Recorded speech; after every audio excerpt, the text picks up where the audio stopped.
así se va el loquito Walter Román Balvin, al ritmo de estas melodías, bailando en brazos de la familia que lo ha querido, de la gente que lo recordará por siempre.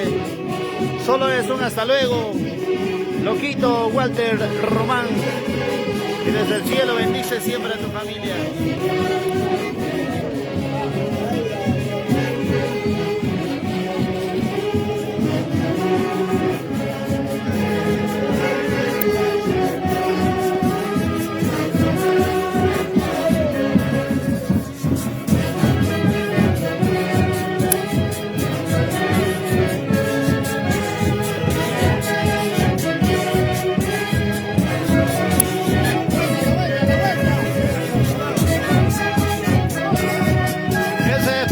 Amigos músicos,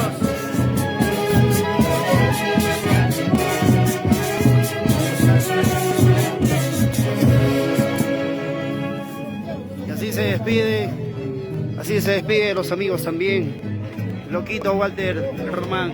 Y aquí están colegas, hermanos músicos que han venido a despedirlo, a saludarlo, a decirle a la familia: estamos con ustedes desde el Campo Santo, esperanza eterna.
Bueno, la orquesta integrada por hermanos músicos de distintas planas orquestales, amigos, colegas del arte que están aquí despidiendo a loquito Walter Román, y se han unido con ese sentimiento, con ese cariño que se han tenido pues en vida.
Colegas, vamos a ponernos por una fotito para recuerdo.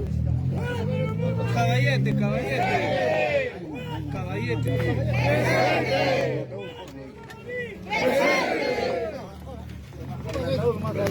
Bueno, de esta manera los hermanos músicos en la despedida aquí a la puerta de el campo Santa Esperanza Eterna, cementerio ecológico de Huancayo. Nos están pidiendo una fotito del recuerdo final, un recuerdo pues que quedará sobre todo para la familia de este día.